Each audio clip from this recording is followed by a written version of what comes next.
La voluntad de Dios. ¿Es posible conocerla? Si Dios está interesado en revelar su voluntad, ¿por qué tenemos tantas dificultades en conocerla?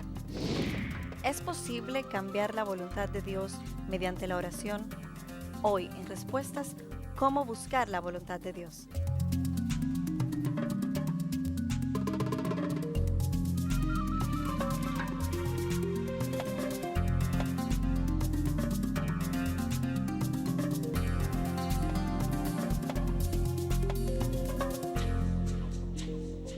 En el día de hoy estamos iniciando una nueva serie que hemos titulado Caminando en la Sabiduría de Dios. ¿Cómo estás, Miguel? Muy bien, Elaine. Yo creo que esto va a ser de nuevo otra serie de interés para mucha gente, porque creo que cuando se trata de caminar con Dios hay mucha confusión y mucha distorsión de los conceptos también. Y nuestro programa de hoy se titula ¿Cómo buscar la voluntad de Dios? Un tema que a mí particularmente me fascina. Todo el mundo quiere conocer la voluntad de Dios, la cual no es tan fácil de discernir, Miguel.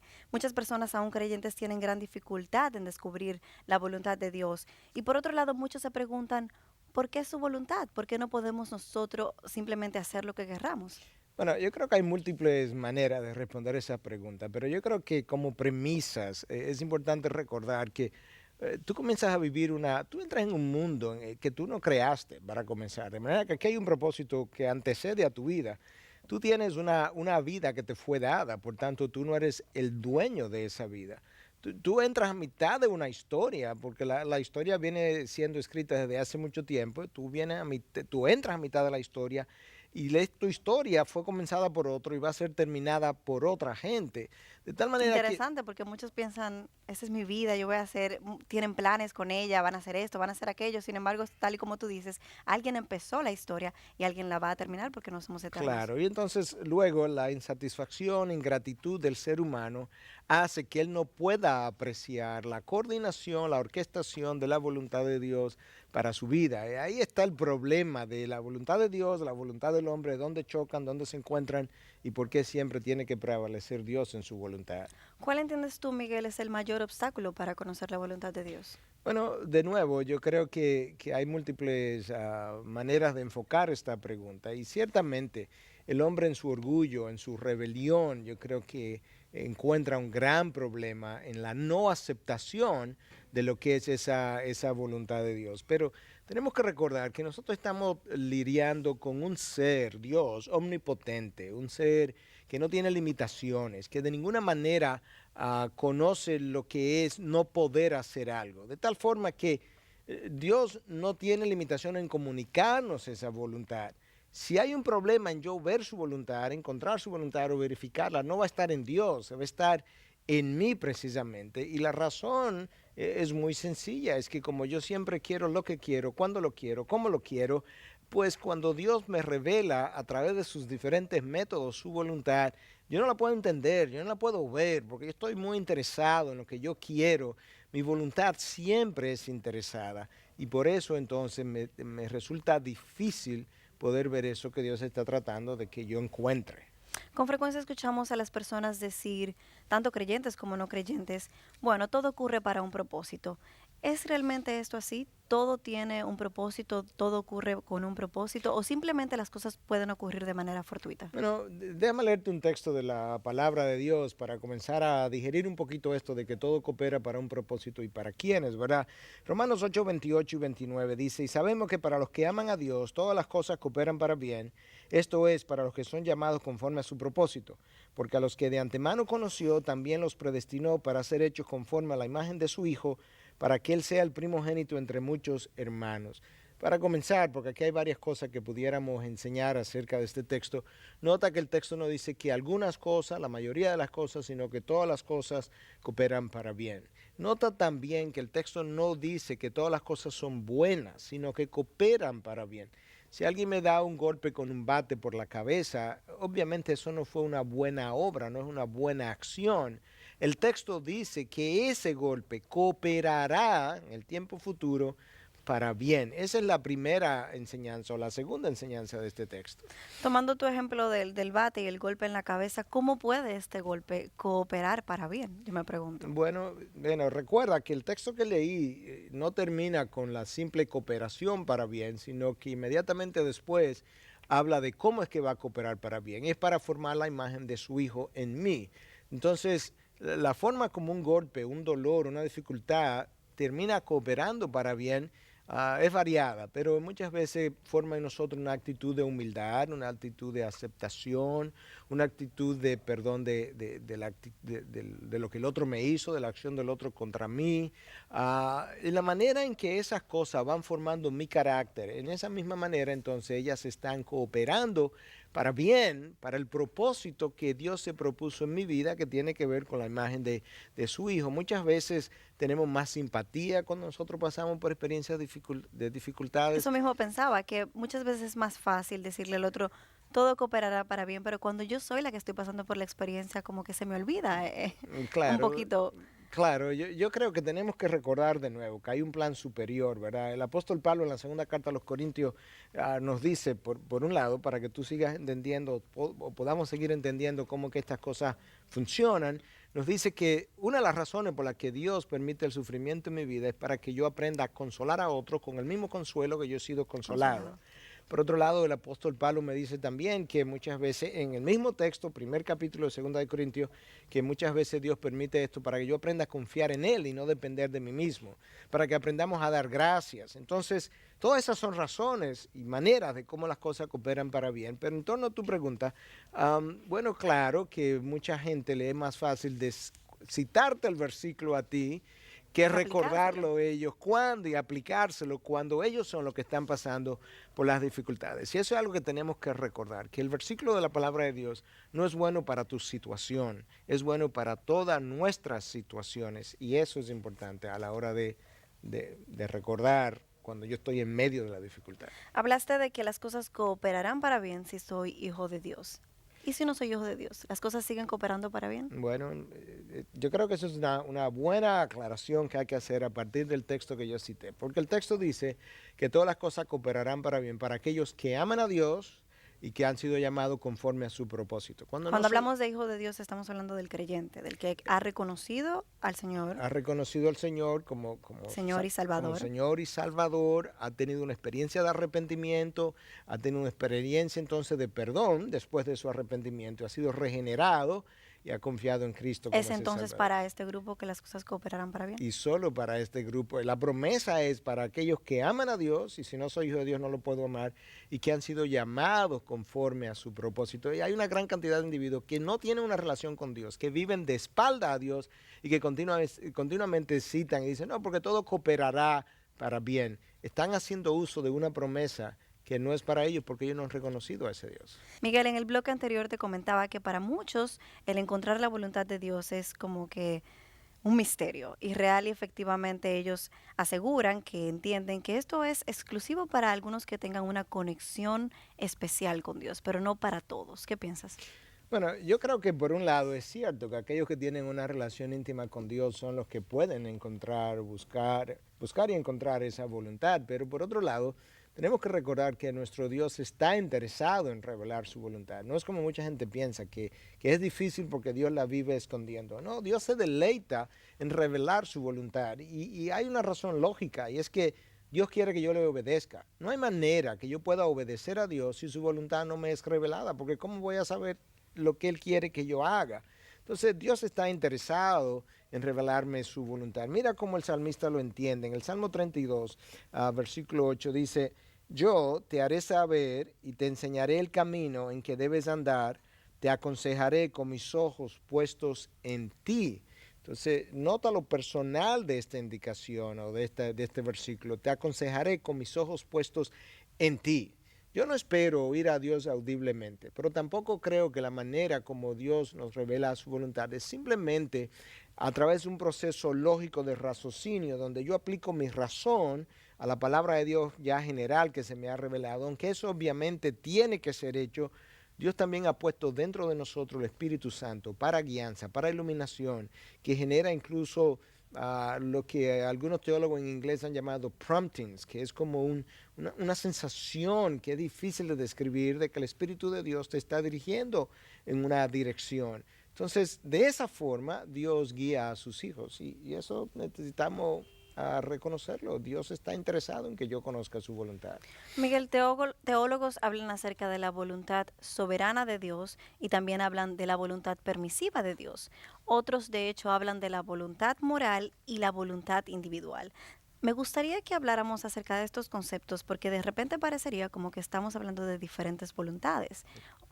Claro, y Dios tiene una voluntad. Es la misma voluntad vista de diferentes ángulos. Quizá comenzamos con la voluntad soberana, porque hay varios conceptos que tenemos que digerir lentamente. La voluntad soberana tiene que ver con los decretos eternos de Dios, aquellas cosas que Dios decidió de antemano, que Él concibió en la eternidad pasada y que Él decretó que ocurrirían y que por tanto es inalterable, incuestionable, y esa es la voluntad con la cual el hombre muchas veces tiene dificultad. Pero Dios la ha revelado de esa manera. Déjame hablarte del profeta Isaías y darte dos pasajes distintos, uno en el versículo capítulo 14 y el otro en el capítulo 46. Isaías 14, 24. Ha jurado el Señor de los ejércitos diciendo, ciertamente, tal como lo había pensado, así ha sucedido, tal como lo había planeado, así se cumplirá, tal como lo planeado, así será cumplido. Y Dios no puede faltar a su palabra y tiene toda una historia probando que Él nunca ha faltado ninguna de sus profecías o promesas.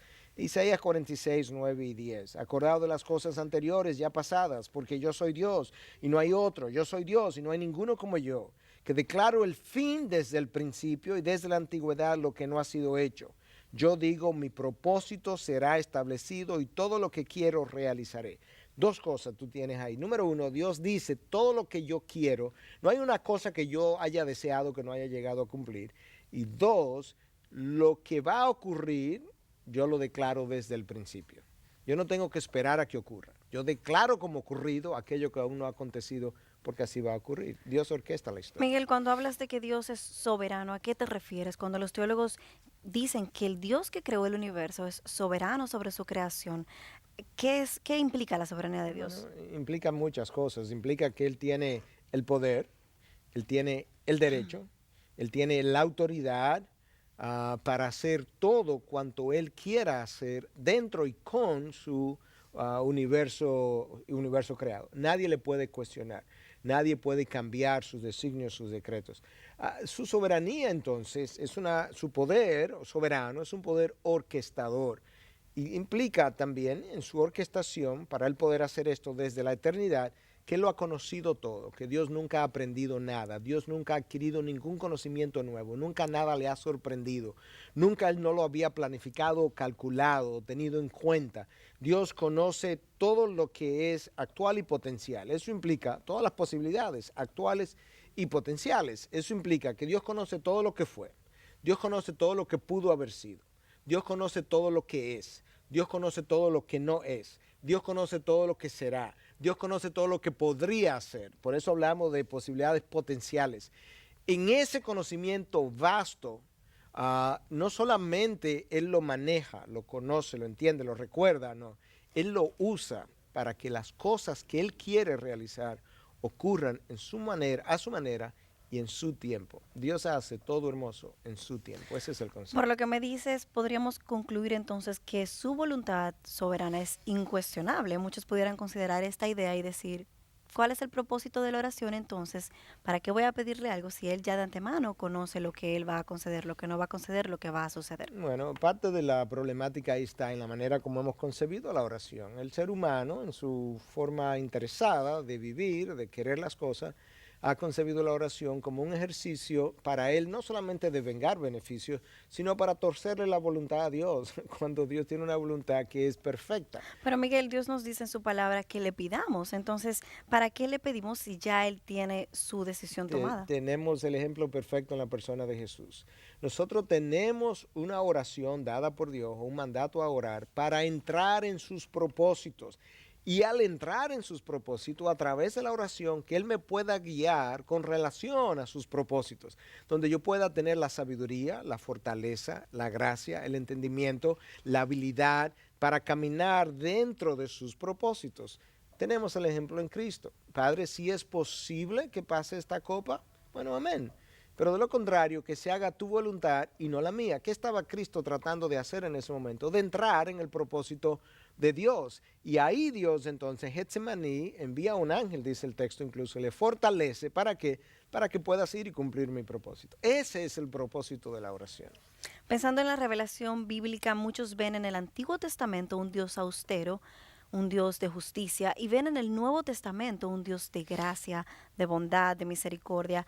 Pudiéramos ver asimismo en el Antiguo Testamento una voluntad de Dios soberana de una forma menos flexible que lo que es la voluntad de Dios cuando entramos a las páginas del Nuevo Testamento. De nuevo, yo creo que tenemos que recordarle a nuestra teleaudiencia que el Dios del Antiguo Testamento es el Dios del Nuevo Testamento. Lo que tú ves en el carácter de Dios en el Antiguo, lo ves en el Nuevo de diferentes maneras y tenemos que enfatizar eso. Dios desde la antigüedad ha venido orquestando la historia. Nosotros vivimos la historia, pero Él es quien la orquesta, esa es la realidad.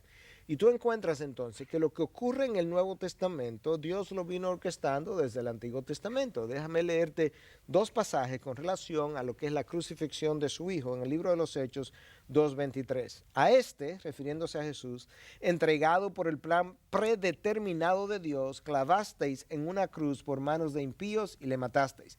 Entregado a ser crucificado por el plan predeterminado por Dios. Eso ocurre en el Nuevo, pero lo orquestó Dios desde el Antiguo. Y Hechos 4:27 y 28, porque en verdad en esta ciudad se unieron tanto Herodes como Poncio Pilato, juntamente con los gentiles y los pueblos de Israel, contra tu santo siervo Jesús, a quien tú ungiste para hacer cuanto tu mano y tu propósito habían predestinado que sucediera. Lo que a Cristo le ocurre es algo que fue predestinado por el Padre para que así ocurriera. Ocurrió en el Nuevo, se orquestó desde el Antiguo.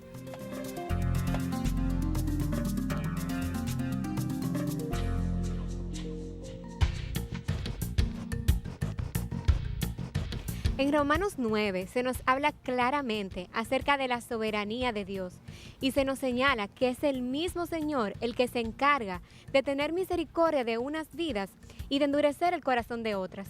Y si es el mismo alfarero, nuestro Dios, quien de un mismo barro hace vasos de honra y de deshonra, la salvación o la perdición depende de nosotros. Y para esto contamos con el pastor José Mendoza, quien es el director de nuestro Instituto Integridad y Sabiduría. Bienvenido, pastor. La salvación o la perdición depende de nosotros.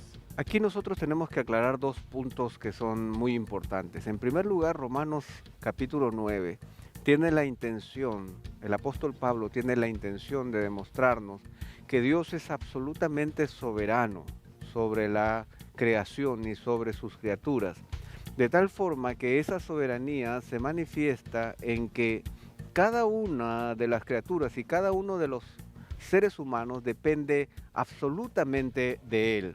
A nosotros los seres humanos no nos gusta ese tipo de respuesta y ese tipo de afirmación. Sin embargo, nosotros tenemos que reafirmar que el universo entero está bajo el control soberano de Dios. Ahora, ahí hay algo diferente cuando afirmamos que la salvación y la perdición dependen absolutamente de Dios. Lo que el apóstol Pablo también dice en capítulos anteriores es: por cuanto todos pecaron y están destituidos de la gloria de Dios. No hay justo ni aun uno, no hay quien entienda, no hay quien busque a Dios. Todos se desviaron. ¿Es Dios quien induce o designa al hombre a estar apartado de Él? Yo creo que esa pregunta tiene una condición de cierto fatalismo o de cierto determinismo. Cuando hablamos de que Dios simplemente induce, estaríamos diciendo de que Dios nos está forzando a pecar, y no existe tal condición. El hombre peca voluntariamente y voluntariamente está separado de Dios. Y esa separación de Dios es como un callo en el corazón que ha generado la imposibilidad de poder volverse al Creador si no es el mismo Creador el que lo puede volver hacia Él. ¿En qué queda la idea de que tenemos libre albedrío? La idea de libre albedrío es una palabra con la que estamos jugando mucho. y debemos hacer una demarcación, una separación. Pero en términos teológicos, cuando hablamos de libre albedrío, estamos hablando de la posibilidad de poder escoger entre la salvación y la perdición. Y eso es algo imposible para el hombre. El hombre, de acuerdo a la descripción bíblica, no entiende, no busca a Dios. No hay forma de que el hombre pueda percibir su necesidad del Creador si es que no es Dios a través de su Espíritu quien se lo revela. Por lo tanto, ese libre albedrío queda destruido, incapacitado en términos de volver a Dios, en términos de relacionarse con Él. En otros factores de la vida corriente, en la vida bajo el sol, el hombre toma muchas determinaciones. Pero si hablamos de libre albedrío en términos de su relación con Dios, solamente es Dios quien puede atraer al hombre.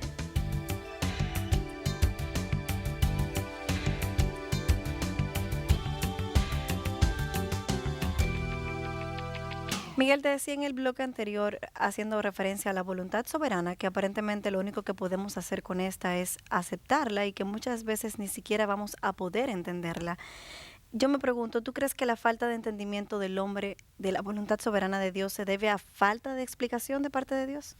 No, yo creo que muchas veces aún lo que Dios ha explicado, el hombre en su manera interesada de ver el ejercicio de su voluntad no acaba de entenderla, pero en otras ocasiones Dios no puede ser comprendido en su cabalidad. Dios es un ser infinito, nosotros somos personas finitas. Lo finito jamás podrá comprender lo infinito. Es más, cuando entremos en gloria, todavía no podremos entender todo de Dios porque yo seguiré siendo finito y Él seguirá siendo infinito. Dios ha revelado eso y eso que Él ha revelado tampoco lo queremos entender. Pero en Isaías 55, 8 y 9, Él dice lo siguiente: mis pensamientos no son vuestros pensamientos, ni vuestros caminos mis caminos, declara el Señor. Porque como los cielos son más altos que la tierra, así mis caminos son más altos que vuestros caminos.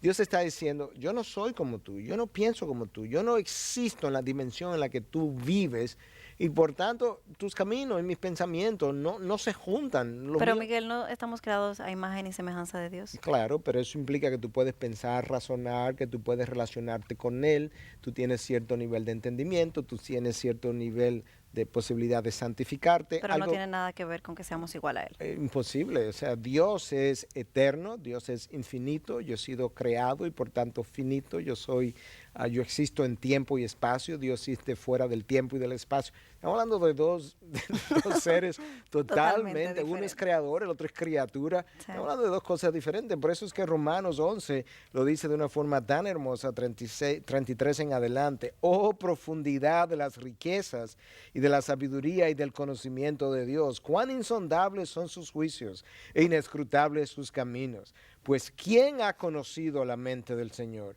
¿O quién llegó a ser su consejero? ¿O quién le ha dado a él primero para que se le tenga que recompensar? Porque de él, por él y para él son todas las cosas. A él sea la gloria para siempre. Amén. Nadie ha aconsejado a Dios, ni puede. Dios ha tomado las decisiones de manera exclusiva dentro de la Trinidad, Padre, Hijo, Espíritu Santo.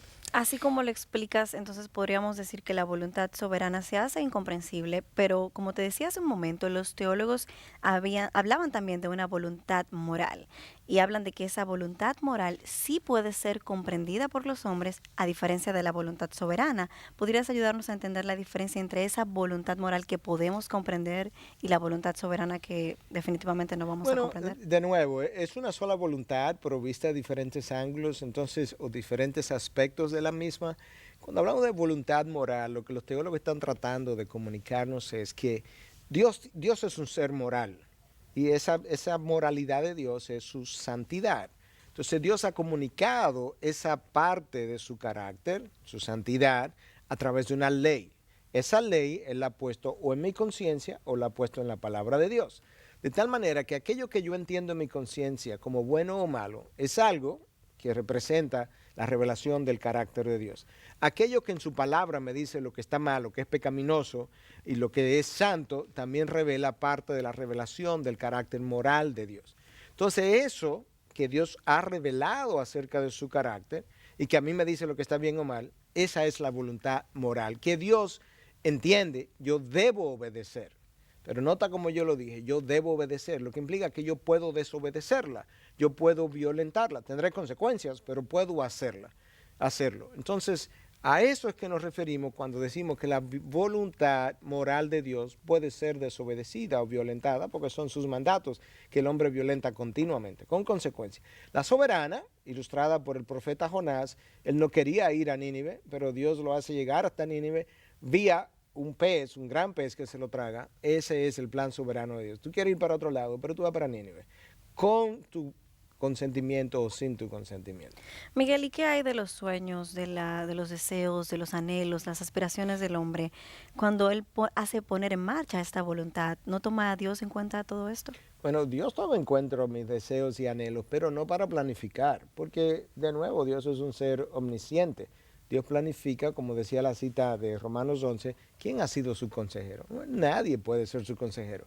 Pero Dios sí toma en cuenta mis sueños y anhelos para Él, en medio de esos sueños y anhelos, poder revelarme su voluntad de tal forma que yo pueda alinear mis sueños y anhelos y aspiraciones con su voluntad, que al final me van a producir aquello que yo quiero y ando buscando en el primer lugar: sentido, propósito, significado, paz, tranquilidad, dirección, estabilidad. Eso es lo que yo quiero, a lo que yo necesito encontrar. Yo me pregunto entonces, ¿dónde queda el concepto del libre albedrío del hombre? Bueno, mira, para comenzar, la frase el libre albedrío no está en la palabra de Dios. Pero yo creo que se hace necesario hacer una diferenciación cuando hablamos del libre albedrío. Si por libre albedrío entendemos la capacidad que yo tengo de ponerme una ropa u otra o comerme una comida u otra, sí, yo tengo libre albedrío. Yo pude no haber venido aquí al programa hoy.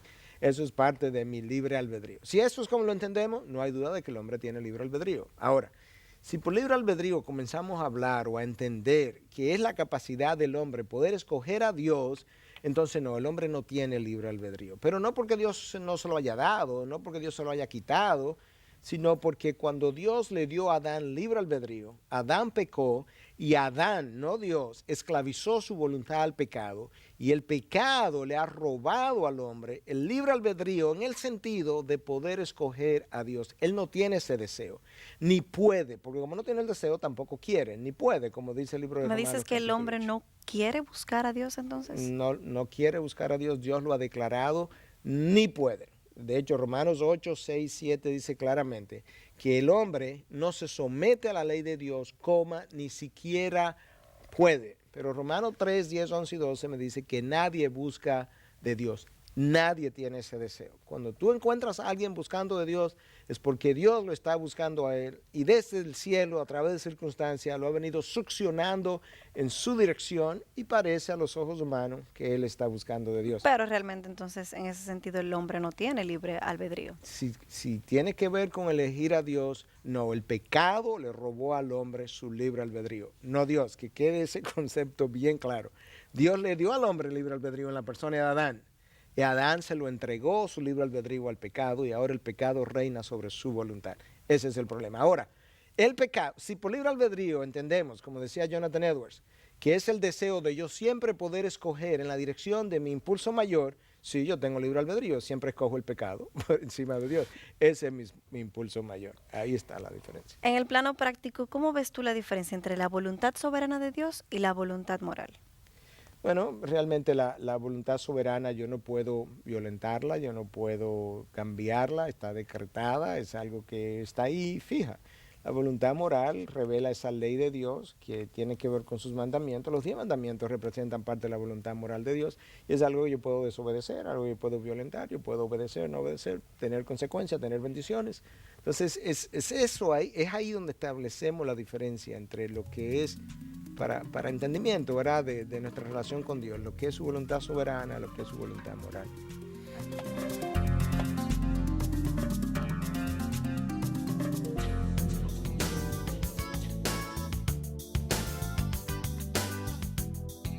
Siempre me ha gustado el cine, nada como una buena historia. Lo que hace una buena película es primeramente que el guión sea bueno. Si no hay una buena trama y un buen argumento, la película se desploma, aunque la dirección juega un papel importante en la forma en que contemos esta historia. ¿Alguna vez has pensado en la vida como una película donde todos tenemos un papel? ¿Una película cuyo guionista es Dios? Él ha escrito la trama, ha permitido los conflictos y ha diseñado con minuciosidad cada punto de giro y de forma soberana cada desenlace. Él escribió tu historia y Él escribió mi historia.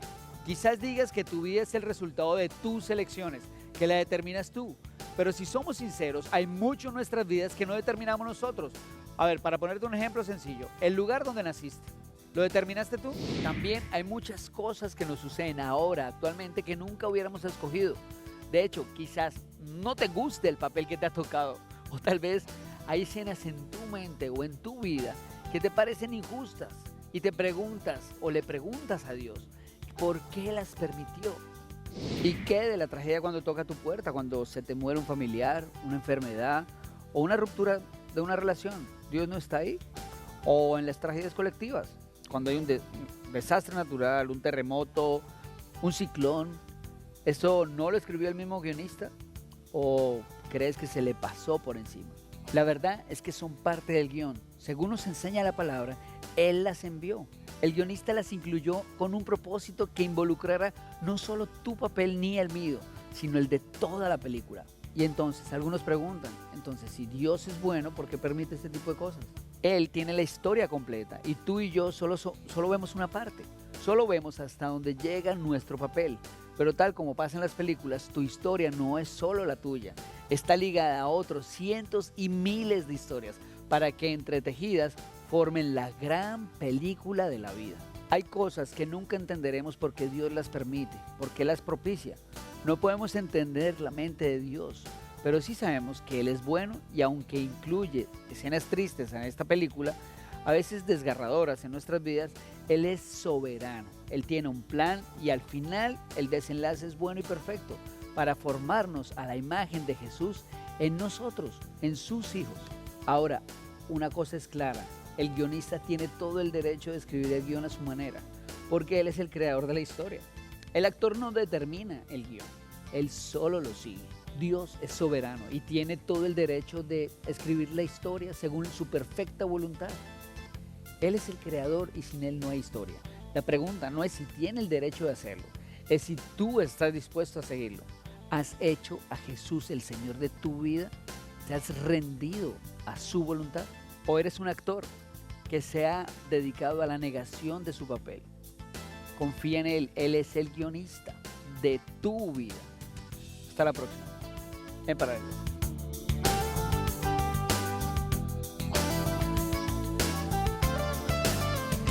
Hoy en Respuestas estamos hablando acerca de cómo buscar la voluntad de Dios.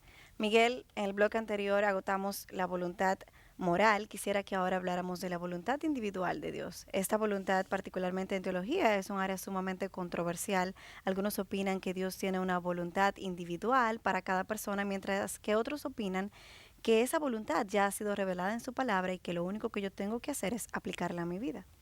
Mira, yo creo que aún aquellos que piensan que esa voluntad es simplemente general y yo tengo que aplicarla a mi vida, viven en contradicción a la hora de orar, porque si tú tienes un llamado a hacer a las misiones y de repente tú estás orando porque tú quieres descubrir si debes irte o no debes irte, eso tiene que ver con la voluntad individual de Dios para tu vida.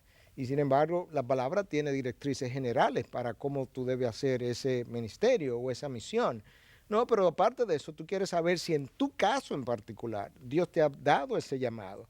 La voluntad individual es ese plan específico de Dios para cada individuo. Dios nos creó con un propósito, nos creó con dones y talentos dados para que yo lleve a cabo una función. Y esa es la voluntad individual para mí. Déjame leerte un par de textos de la palabra de Dios. Proverbios 16:9 dice, la mente del hombre planea su camino, pero el Señor dirige sus pasos. La mente de cada hombre planea su camino, pero al final Dios es que dirige tus pasos. Esa es su voluntad individual. Déjame leerte otro texto del Salmo 32:8 que ya lo leí hace un momento atrás. Yo te haré saber, te haré a ti personal y te enseñaré a ti el camino en que debes andar. A ti, eso es una persona. Te aconsejaré a ti con mis ojos puestos en ti. Yo creo que ese salmo es bastante claro, que Dios está hablando de que Dios me va a aconsejar. ¿Cómo? Bueno, a través de su palabra, a través de su espíritu, pero a mí de manera particular. Y claro que hay una voluntad individual para cada uno de nosotros. Yo me pregunto, si no vamos a escuchar audiblemente a Dios, ¿cómo vamos a descubrir esa voluntad? Bueno, de nuevo, Dios no tiene dificultad en hacer lo que para nosotros parece imposible. Pero de manera general no es tan místico este concepto, es a través de su palabra, a través del Espíritu que vive en mí, si soy creyente, si he sido regenerado y soy hijo de Dios, ese Espíritu ilumina su palabra, pero aparte de iluminar su palabra, es un Espíritu que desde adentro hacia afuera, pues me guía en una dirección o me impide ir en una dirección u en otra. Dios crea en mí el querer y el hacer, eso es parte de cómo Él me dirige en la dirección de su voluntad, a través de las circunstancias que Él va orquestando, cierra puertas, abre puertas en mi vida. Yo necesito, a través de la guianza del Espíritu, entender cuándo es una puerta que Dios ha cerrado, cuándo es una puerta que Dios está abriendo.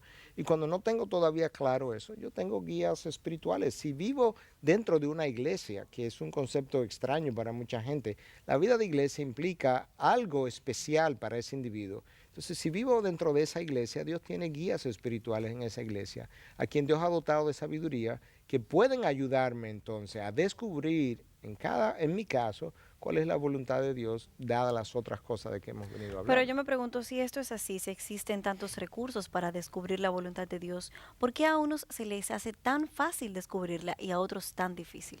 Mira, yo creo que esa pregunta es cardinal, porque ciertamente de hace un tiempo para acá yo no entiendo, bueno, lo entiendo porque la palabra me lo revela, pero no veo cómo la voluntad de Dios debiera ser difícil de encontrar cuando Dios está interesado en revelarme y Él no tiene limitaciones. El punto está, o el problema está en lo que este texto revela. Romanos 12, 1 y 2 dice: por consiguiente, hermanos, os ruego por la misericordia de Dios que presentéis vuestros cuerpos como sacrificio vivo y santo, aceptable a Dios, que es vuestro culto racional. Y no os adaptéis a este mundo, sino transformaos mediante la renovación de vuestra mente, para que verifiquéis cuál es la voluntad de Dios, lo que es bueno, aceptable y perfecto. Oye cómo el texto termina: para que verifiquéis cuál es la voluntad de Dios, bueno, que es buena, agradable y perfecta. Pero ¿qué yo tengo que hacer para verificar esa voluntad? De acuerdo al mismo texto, yo necesito en primer lugar ofrecer mi cuerpo en sacrificio vivo y santo. Eso implica vivir en santidad. En segundo lugar, dice, yo necesito no adaptarme a los patrones de este mundo. Cuando tú tienes individuos viviendo en el mundo o viviendo con una mente mundana dentro del reino de los cielos, pues es imposible que yo pueda encontrar la voluntad de Dios porque el requisito no ha sido llenado. En tercer lugar, me dice que yo necesito tener mi mente transformada, ¿cómo? Por la renovación del Espíritu que su palabra provee. Esas tres cosas, cuando coinciden, entonces ahí yo puedo verificar la voluntad de Dios. Esa verificación entonces es básicamente, o esa voluntad, perdón, así verificada, es lo que yo necesito encontrar, es lo que yo necesito vivir. Al mencionar la palabra verificar, has hecho mucho énfasis. Yo me pregunto, ¿qué quiere decir el texto con esta palabra verificar? Bueno, el verbo es dokimazo en el griego e implica, dokimazo era una palabra que se usó en un principio para verificar metales como genuinos, como buenos y válidos. En este caso, lo que el texto está tratando de ayudarme a entender, que la voluntad de Dios no es algo como que yo me levanto un día y digo, yo tengo la absoluta seguridad que esta es la voluntad de Dios, porque yo no soy infalible.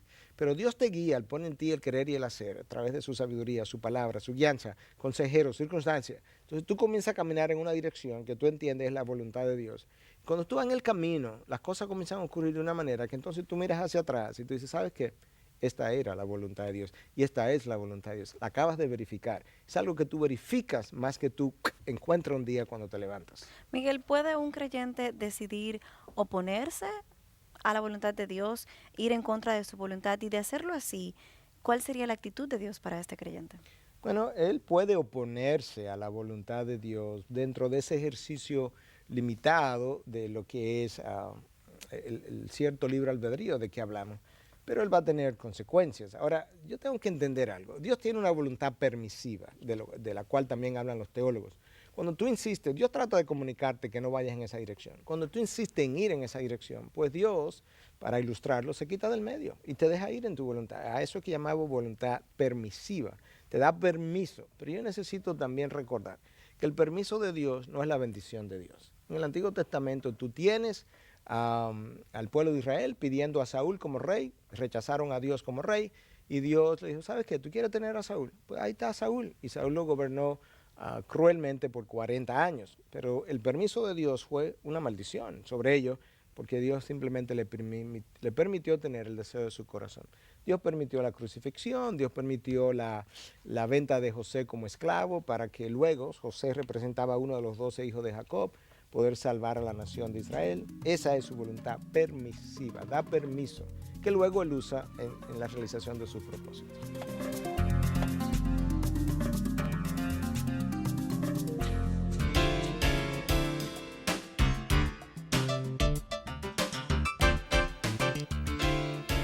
El día de hoy estamos discutiendo acerca de un tema sumamente interesante para la vida de mucha gente. Y tiene que ver con la revelación de la voluntad de Dios. Y dentro entonces de esa revelación de la voluntad de Dios hay un rol que la oración juega. Y una de las dificultades que el creyente tiene es precisamente cómo discernir esa voz de Dios.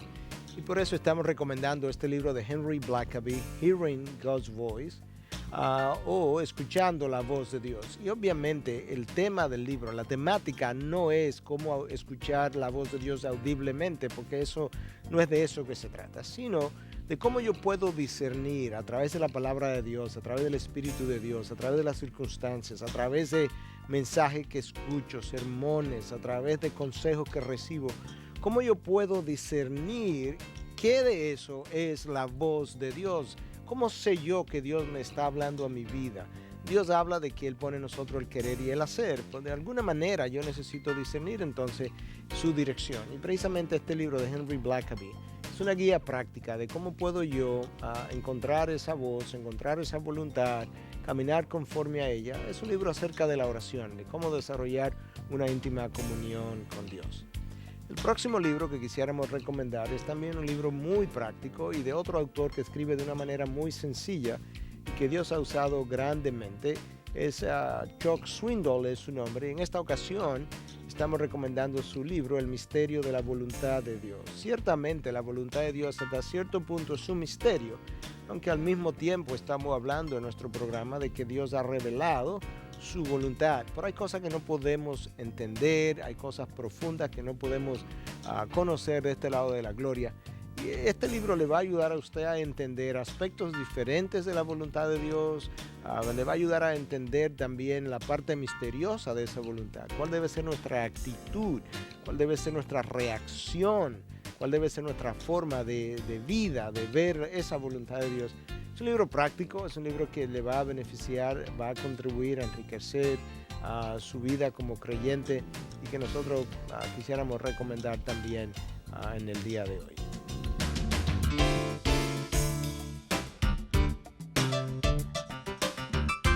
En el bloque anterior, Miguel te preguntaba, ¿era el plan de Dios la cruz o la muerte de Cristo? ¿Qué me dices?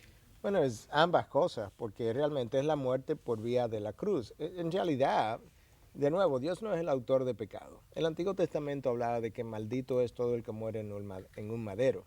Ahora, ciertamente Cristo en la cruz fue maldito, pero no fue maldito porque Él tenía pecado, sino porque Él toma mis pecados. Al tomar mis pecados, Él recibe entonces el castigo de Dios como pago de mis pecados que Él toma en la cruz. Pero quienes hacen eso, quienes llevaron a cabo esa horrenda acción, fue Herodes, Pilato, los gentiles, los judíos, se combinaron, como leímos hace un momento, y en el ejercicio de su voluntad pecaminosa, crucificaron al Mesías, le quitaron su vida, pero eso es algo que correspondía a lo que Dios había previamente orquestado, cómo Dios usaría las acciones pecaminosas de los hombres para llevar a cabo precisamente lo que Él se había propuesto, que era el pago por mis pecados, y al mismo tiempo, al morir Cristo en esa cruz, hacía posible, y más que posible, compraba entonces mi redención, que era parte del plan de Dios. Y Dios lo que hace es demostrarle al hombre que aún sus acciones pecaminosas no pueden coartar sus planes. Él lleva a cabo su propósito. Miguel, para aquellos que probablemente estén escuchando por primera vez acerca de lo que es la voluntad soberana de Dios y por qué debemos aceptarla, ¿cuál sería tu consejo? Sumisión. Mira lo que dice el texto de Isaías 45:9. Hay del que contiende con su hacedor, el tiesto entre los tiestos de tierra. Dirá el barro al alfarero, ¿qué haces? O tu obra dirá, él no tiene manos. Hay de aquel que contiende con Dios. Tú tienes que tener sumisión, paciencia, sometimiento, y entonces Dios te bendecirá en el camino. ¿Tú crees que esta generación tiende a aceptar menos la voluntad de Dios que generaciones anteriores? Sí, yo creo que es una generación más despegada de Dios, más egocéntrica. Al vivir más egocéntricamente, pues quiere lo que quiere, cuando lo quiere, y por tanto no puede aceptar cuando Dios le revela planes contrarios a lo que él ha concebido en su mente. Cuando tú lees las cartas de los soldados norteamericanos que estuvieron envueltos en la guerra civil, tú leías cosas como mañana iremos a la guerra y si la providencia quiere sobreviviré. Esta gente entendía que había una providencia de Dios que decidía su suerte. Job pierde 10 hijos y dice Jehová quitó, Jehová dio, Jehová quitó, bendito sea el nombre del Señor. Esta gente entendía realmente que Dios estaba íntimamente involucrado en los planes de la historia de los hombres. Esta generación no cree eso, vive despegada de Dios y quiere ser independiente de Dios. Hace un momento hablábamos de que para revelar su voluntad, Dios usa su palabra, la guianza de su espíritu, las circunstancias, y mencionaste consejeros o guías espirituales. Sin embargo, no todo el mundo puede ser consejero. Yo me pregunto si estoy frente a un consejero que de repente me está aconsejando sobre una situación X y también voy donde otro y ambos me aconsejan de una manera distinta u opuesta. ¿Cómo yo sé cuál es la voluntad de Dios? Bueno, yo creo que necesitas también saber a quiénes son tus consejeros. Y en ocasiones uno de los problemas es estar saltando de un consejero a otro porque tú quieres oír lo que quieres oír. Pero el consejero necesita conocer la palabra de Dios, necesita ser un hombre o una mujer de Dios que camina con Dios, porque Dios lo va a usar en la medida en que tenga esa relación para hablarle a esa otra persona. Tiene que ser una persona sensible, tiene que ser un buen oidor, tiene que estar familiarizado con tu situación. Yo no puedo a priori, con poca información, darte un consejo cuando yo no tengo toda la información de las circunstancias. Tiene que escucharte con detenimiento, de principio a fin. Tiene que ser un hombre de Dios, una mujer de Dios. Hoy en día es muy común escuchar en el ambiente cristiano, decláralo, créelo y recíbelo. Te pregunto, por más que el hombre se afane, por más que el hombre ore, por más que el hombre desee algo, por más fe que él tenga, si algo no va a ocurrir como Dios lo ha determinado, ¿no ocurrirá?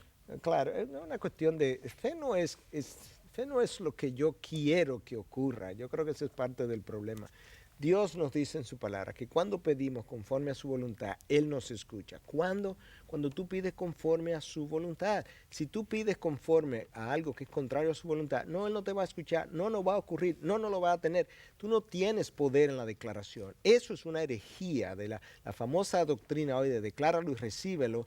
Eso solamente lo puede concebir un hombre egocéntrico que no conoce la palabra de Dios, que no conoce la voluntad perfecta de Dios y que está interesado en lo que Él quiere. Eso es altamente pecaminoso y ajeno completamente a la revelación de Dios en su palabra. ¿Cómo es concebida la fe en la palabra de Dios? ¿Pudiéramos decir, hablar de una definición de fe incluso? Sí, yo creo que tú puedes irte al libro de Hebreos capítulo 11 y tú ves que por fe Moisés, por fe Abraham, por fe cada uno de estos grandes héroes hizo lo que Dios le dijo que hiciera. ¿Qué es fe entonces? Creer lo que Dios ya ha revelado. Eso es la fe. Y parte del concepto implica que tú crees a pesar de las circunstancias, a pesar de las consecuencias. Eso yo creo que es algo que es importante, que nosotros entendemos. De nuevo, fe no es querer algo para que ocurra. Fe es creer lo que Dios ha revelado. En el libro de Hebreos capítulo 11 de nuevo, en el Salón de la Fama de la Fe, tú encuentras que por fe Abraham dejó su país, su parentela. Sí, pero Dios le dijo que lo hiciera. Por fe Noé construyó un arca. Sí, pero Dios le dijo que la construyera. Fe es creer eso que ya Dios ha revelado. Una gran cantidad de personas estaría de acuerdo con tener una vida de fe y sin embargo la mayoría no la vive o no vive de acuerdo a esta vida. ¿Por qué crees que sucede esto? Bueno, en primer lugar, no tienen una relación con Dios. Tú no puedes confiar en alguien a quien tú no conoces bien.